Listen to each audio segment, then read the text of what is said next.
안녕하세요. 히스토리입니다. 요즘 달이 뜨는 강 드라마를 시청하고 있는데요. 역사를 좋아하는 저한테는 이 드라마 시청이 또 하나의 즐거움입니다. 달이 뜨는 강의 역사적 배경이 고구려죠.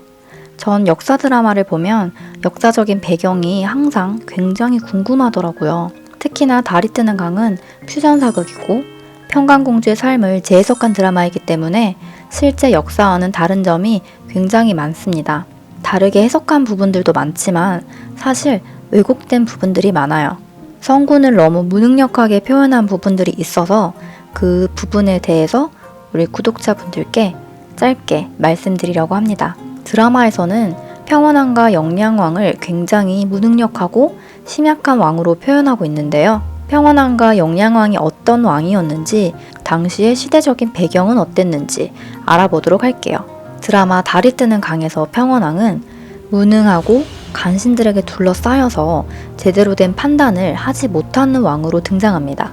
그래서 주인공인 평강공주가 고구려의 옛 영광을 되찾기 위해서 온달과 고군분투하는 것이 드라마 달이 뜨는 강의 줄거리이기도 합니다. 하지만 무능력함이 실제로 평원왕의 모습이 아닙니다. 달이 뜨는 강의 평원왕은 아마도 평강과 온달의 용맹함을 보여주기 위해서 무능하게 표현된 게 아닌가 싶은데요. 실제로 평원왕은 외교를 굉장히 열심히 했고 수 문제에 맞서기 위해서 미리 차근차근 준비를 하던 왕이었습니다. 중원을 통일한 수나라가 고구려를 공격할 것이라 미리 예견했기 때문이죠. 드라마에서 평원왕은 판단력이 흐려져서 내분을 일으키는 왕이지만 실제로는 국가의 힘을 하나로 모은 왕입니다. 당시의 시대적인 배경은 고구려 후기인데요. 소수리망, 고국양왕, 광개토태왕, 장수왕까지 고구려의 전성기를 달리고 후기로 넘어가는 시대였습니다. 광개토태왕과 장수왕 때 활발한 정복전쟁으로 영토를 넓히고 군사력을 강화시켰기 때문에 당시 고구려는 랴오뚱반도, 요동반도죠. 이 요동지방을 차지하고 한강 이부까지 점령하고 있었던 시기거든요. 그렇기 때문에 고구려는 외부적인 시각으로만 본다면 평화의 시대를 지내고 있었던 겁니다. 하지만 고구려의 내부 사정은 조금 달랐는데요. 고구려의 귀족들이 세력을 키우면서 강했던 왕권이 추락한 상태였습니다. 평원왕이 즉위하기 직전 시대는 신라가 전성기를 맞아서 패권을 빼앗긴 상태이기도 했고요. 이러한 시기에 즉위하게 된 평원왕, 정리를 하자면 내부적으로는 썩어가는 시기였으나 중원의 분열로 나름 큰 전쟁 없는 시절을 보내고 있었던 고구려였습니다. 큰 전쟁은 없었지만 그래도 평원왕 때 전쟁이 발생하긴 했는데요. 고구려 위쪽에 위치한 돌궐과 수나라 통일 이전에 각각 분리된 국가들 중 북주라는 국가가 있었습니다. 이 북주 등과 전쟁을 했었는데 물론 지혜로운 평원왕이었기 때문에 고구려가 승리했던 전쟁들이었어요. 이러한 전쟁으로 을지문덕과 온달 등의 장군들이 공을 세웠고 유명세를 떨칠 수 있었죠. 이 장군들이 혁혁한 공을 세울 수 있었던 것은 고구려의 중흥을 위해서 비주류 장군들이나 인사들을 적극적으로 영입한 평원왕이 뒤에 있었기 때문입니다. 시대적인 배경을 이야기한다면 중국 이야기를 이야기하지 않을 수 없는데요. 당시 중국은 혼란의 시대였습니다.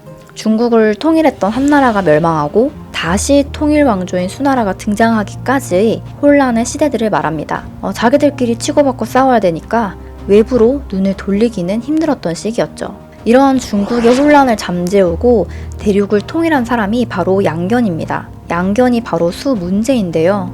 이 수나라는 많이들 알다시피 대운하의 건설, 무리한 고구려의 원정으로 얼마 가지 못하고 멸망한 국가입니다.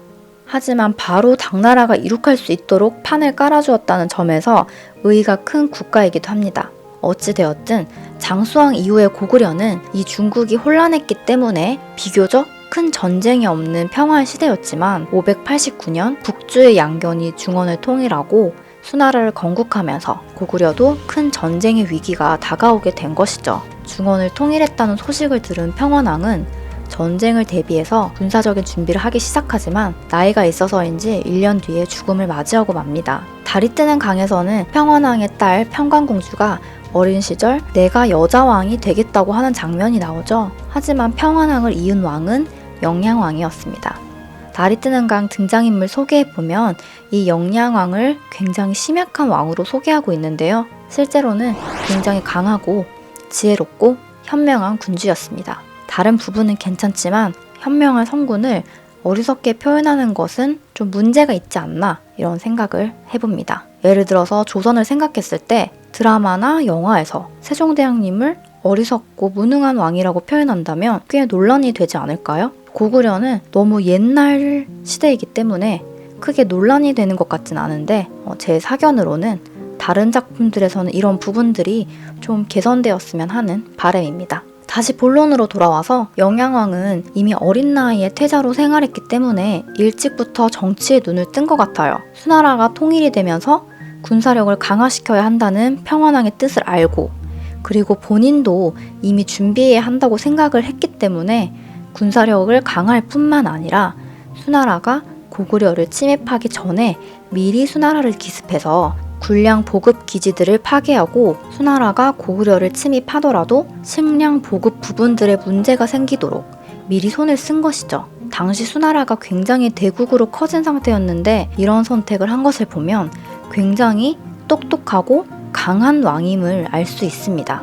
이 영양왕 때 수나라는 무려 4차례에 걸쳐 고구려를 공격했는데요. 하지만 영양왕은 뛰어난 결단력과 정치력으로 수나라를 막아내고 고구려를 지켰습니다. 물론 가장 큰 공은 전장의 방어선에서 적을 직접적으로 무찌른 살수대첩의 을지문덕 장군이겠지만요. 모두 정치적인 지지와 안정적인 기반이 있었기 때문에 을지문덕 장군도 용맹하게 싸울 수 있었을 것이라 생각합니다.